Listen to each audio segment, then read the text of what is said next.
juga harus perlu dirasakan oleh mesin gitu ya berarti iya, iya, jadi tetap ya nanti ada panas, ada dingin, atau segala macam. Nah di situ juga kan ada yang namanya ECU itu bisa mengendalikan loh, kapan mesin itu dingin, kapan mesin itu panas. Nah kalau sensornya tidak tepat, mobil harusnya udah panas tapi masih dingin, nggak enak dibawa. Itu ECU yang mengendalikan. Ya nggak enak dibawa itu. Jadi untuk bincang-bincang ECU sebenarnya banyak sih yang itu kan, tapi ya secara garis besar sih memang ya itu jadi sebagai pengganti yang manual sekarang udah dibuat ECU, jadi semua itu adanya rahasia di satu unit ini. Satu unit ECU ini. Tuh. Ini yang dimaksud dengan teknologi, dia mengaitnya ke alam. Jadi seperti tadi saya katakan basic bilangan. Basic bilangan itu kan kalau bilangan biner itu kan hanya 0 sama 1. 0 sama 1 ya. Ibaratnya kalau alam itu kan ada siang ada malam. Betul. Ada siang ada sore ibaratnya. Ya pokoknya siang malam pagi. Iya istilahnya ada apa? Pasangan ya. Ada pasang-pasangan. Nah setelah menggunakan teknologi seperti itu yang digunakan kaitannya dengan mengadopsi dari kondisi alam. Nah ini juga kemungkinan teknologi sudah tidak ada lagi.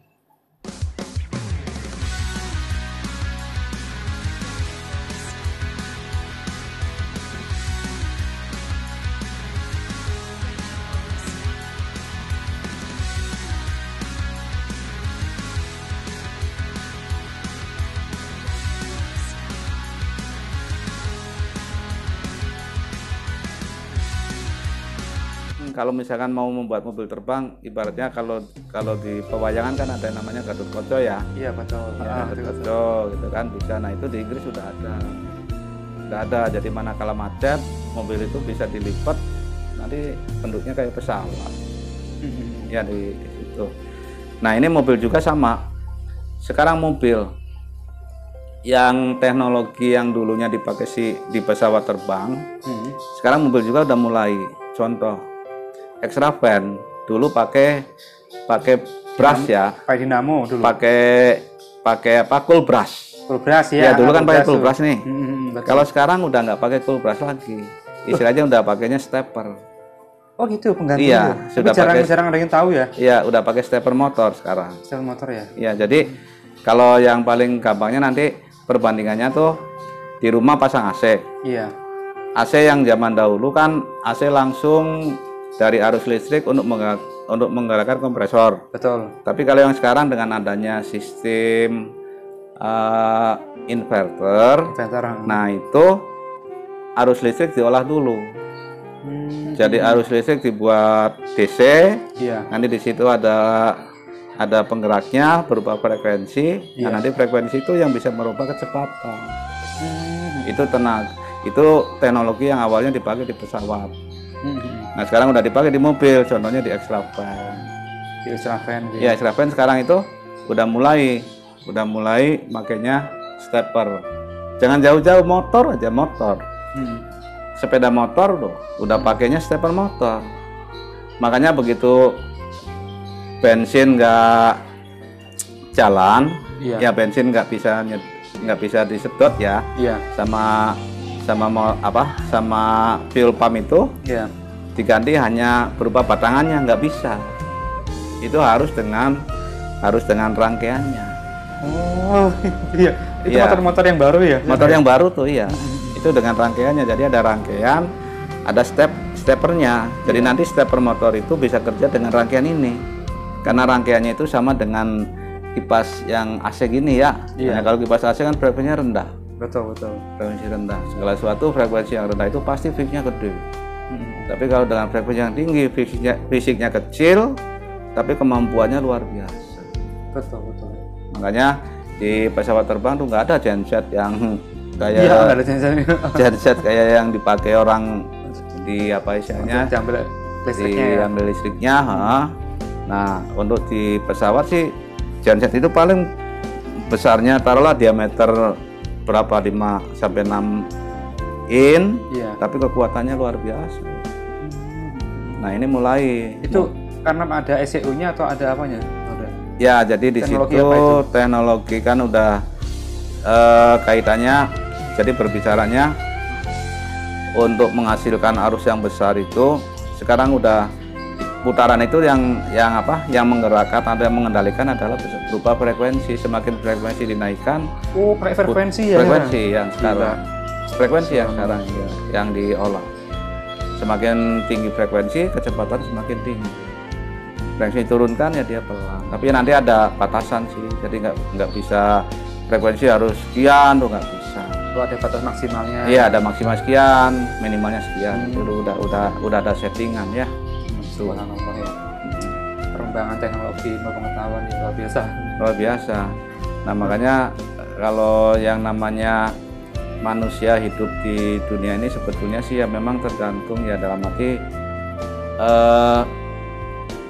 waktu dan kesempatan. Sebetulnya ya waktu dalam arti waktu dan kesempatan itu memang kalau bicara teknologi ini kan orang itu kalau orang yang tidak mengenal ya benar-benar pusing ya. Pusing Ya, yang tidak mengenal sama sekali ini apa gitu. Nol lah, nggak mengetahui sama sekali lah.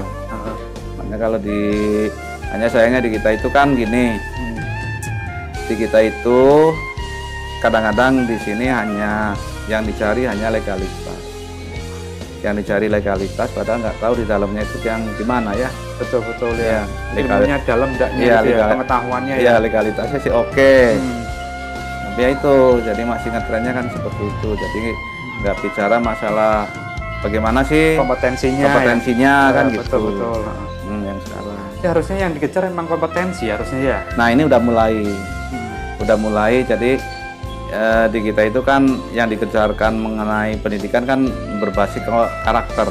Betul. Nah kalau karakter memang sebetulnya kalau karakter benar-benar diterapkan itu bagus banget. Masalahnya sekarang itu orang tidak mencari orang yang pintar, tapi yang benar-benar karakternya bagus. Yang bagus, amanah. Ya. Pertama itu amanah, trust. Ya. Jadi kalau bisa dipercaya. Kalau di dunia pendidikan kita kan yang namanya karakter kan udah jelas ya, disuguhkan ada tanggung jawab, ada isi gotong royong, ada itu semuanya kan tercover yang namanya karakter, termasuk ibadah segala macam. Jadi di situ komplit yang kalau benar-benar diterapkan luar biasa. Masuk di Pancasila juga. Ya, betul. Contoh tadi Pak ya, hal kecil tadi ya. Misalkan tadi yang apa istilahnya ini? Oh iya, Jenner. Apa Jenner ya? Yoda Jenner. Jenner ini ya. Jenner, itu guys ya. Ya. Itu misalkan sama teknisi yang apa misalkan nggak takut dosa, nyarinya cuma uang atau materi, itu dihilangkan bisa cepat kaya itu ya? Iya, ini tinggal dihilangkan aja udah nggak usah diganti, mobil jalan lagi. Tapi manakala ada lonjakan arus yang tidak diinginkan, semuanya kena, nanti nyervis lagi gitu ya? Iya, nanti kena. Nah kadang-kadang kenanya ya belum tentu bisa diservis lagi itu. Oh gitu? Fatal. Malah fatal ya? Malah fatal. Kalau tidak masalah ini kan itu nggak hanya berlaku di dunia ECU aja ya, mungkin di dunia laptop, komputer, semuanya ya? Semua. Ya walaupun ECU merek mobil apa juga, semua itu ada Jennernya itu, ada Protect. Tapi kadang-kadang yang jadi permasalahan gini, udah Protect segitu bagusnya, tapi pas manakala itu harusnya melonjak, malah yang duluan kena duluan, bukan Protectnya gitu. Ada yang seperti itu. Oh gitu. Ya safety dipasang tapi nggak sampai safety-nya yang kena, tapi yang penunjangnya itu yang kena duluan. Oh gitu. Itu sebabnya apa? Kamu udah bisa langsung kena itunya? Jadi ini kan sebetulnya sih dari mengenai protektor dulu ya? Iya, harusnya mengenai protektor. Jadi kalau di sini kadang-kadang lonjakan itu kan nggak sampai hitungan sampai menit kan, hanya satuan milidetik aja kan lonjakan. Misalkan tadinya harus misalkan 5 ampere tiba-tiba melonjak 10 ampere tuh karena ada apa namanya tidak bisa dikendalikan. Tidak bisa dikendalikan kan otomatis yang harusnya dia kerjanya sekian dapat lonjakan sekian, lebih baik dia yang memprotek, akhirnya dikonsletkan si rangkaian supaya aman, harus ada yang ngalih. Iya, jadi memang karakter dari protektor seperti itu. Ya untuk kaitannya dengan Yoda Jenner semua ada nih. Yoda Jenner ya namanya ya. Yoda Jenner semua ECU itu ada Yoda Jenner. semua terpasang. Iya. Masalahnya bicaranya kan nanti di situ kan ada pembangkit arus ya, di mobil kan ada pembangkit arus tuh yang namanya dinamo jalan atau alternator kan. Nah itu kan pembangkit arusnya di situ. Nah pembangkit arus kalau tidak ada akumulator ya, atau tidak ada aki, mobil tuh begitu mobil jalan terus dilalahnya ya, dilalah atau kejadian secara mendadak. Salah satu kabel apakah yang positifnya atau yang negatifnya yang masuk ke aki putus, udah hancur lebur. Maksudnya hancur gimana? Semua ECU kebakar.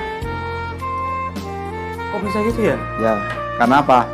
Karena di alternator itu kalau pas dia tanpa aki, tanpa dia dipasang akumulator, itu bisa di atas 24 volt. Gitu mengeluarkan yang mengeluarkan beda potensinya tuh ya, arusnya gede, otomatis tegangannya juga dia kan akan mengikuti.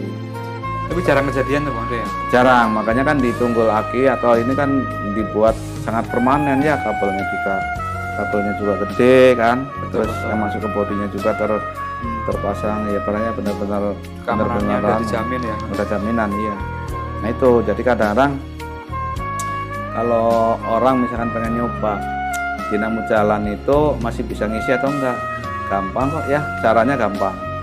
Jadi kalau misalkan pengen tahu dinamo jalan ini masih ngisi atau enggak, dalam arti masih ngisi ke aki atau enggak, yang penting tolong mobil di starter, nunggu stasioner dalam arti stasioner itu kan di bawah 1000 ya, di bawah 1000. Silakan lepas yang salah satu tuh koneksi yang ke aki, tapi salah satu aja yang negatif atau yang positif, lebih aman yang negatif. Negatif ya. Kalau mesin masih jalan itu berarti pengisian bagus. Oh gitu ya. Iya. Berarti yang negatif sudah pas jalan mesinnya. Iya. Berarti bagus itu. Berarti masih bagus pengisian. Kalau misalnya nggak jalan? Kalau nggak jalan berarti tidak ada pengisian. Oh gitu. Berarti harus ganti aki. Bukan harus ganti aki, harus diperbaiki alternatornya atau dinamo jalannya. Karena dia sebagai pembangkit arusnya nggak ada. Gitu. Merupakan lagi apa? Dalam arti rusak ya. Ya sebagai penguat yang mengeluarkan arusnya itu dia udah nggak berfungsi. Betul. Makanya mobil langsung mati. Jadi dia tuh jalannya itu karena aki tadi. Lama-lama ya udah dipakai berapa kilo aja udah drop lagi, mati lagi mobil kan. Terus setelah habis tuh. Setelah habis akinya terus kan yang itu kan makanya di dashboard tuh ada indikator kan. Iya betul. Indikator aki. Kalau nyala artinya nggak ngisi. Tapi kalau mati artinya ngisi kan. Betul. Itu ada indikatornya. Jadi semua memang udah dilengkapi dengan apa? Dengan indikator ya di dashboard tuh.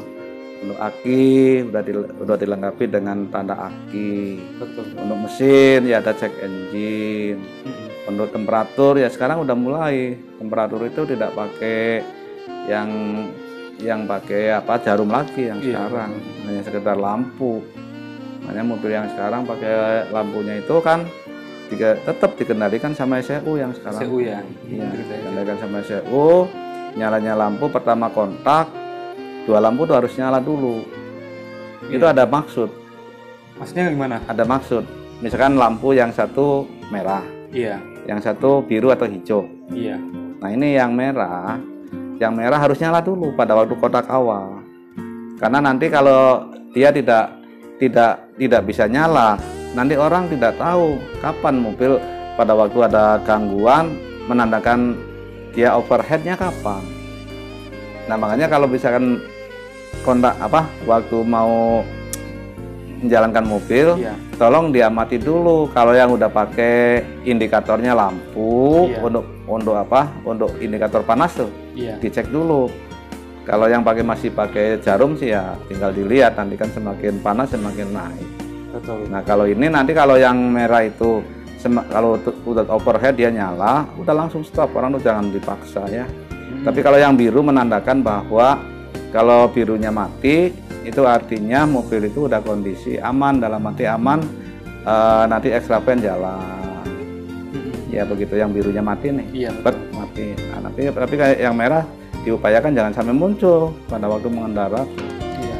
dengan mengendarai mobil, karena kalau muncul ya di situ nanti overheat tandanya, betul. Yang sekarang dari pakainya udah indikator. Nah itu juga data yang dimainkan dari data. Tapi kan seperti orang kehidupan yang normal ya, kehidupan yang normal itu sebetulnya tidak perlu data, hanya sekedar pengolah aja itu. Iya, hanya untuk mengolah data aja itu tuh. Iya. Mengolah sistem data itu. Tapi kalau yang diperlukan sama orang, sama yang dinikmati alam lagi tetap. Jadi nyamannya angin, nyamannya apa itu kan, ya tetap orang itu bukan bicara masalah data, tapi aktualnya ya. Aktualnya ya. Iya, aktualnya ada angin, ya kan, bisa merasakan kan, ada angin, oh iya ada angin, ada panas, yang dirasakan kan itu.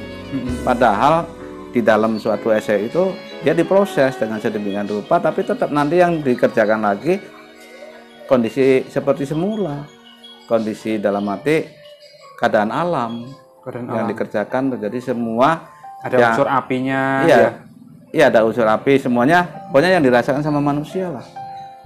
Ya semuanya tuh yang di hasil prosesnya. Oh gitu. Berarti yang dirasakan oleh manusia juga harus perlu dirasakan oleh mesin gitu ya berarti ya? Iya, jadi tetap ya nanti ada panas, ada dingin, atau segala macam. Nah di situ juga kan ada yang namanya ECU itu bisa mengendalikan loh, kapan mesin itu dingin, kapan mesin itu panas.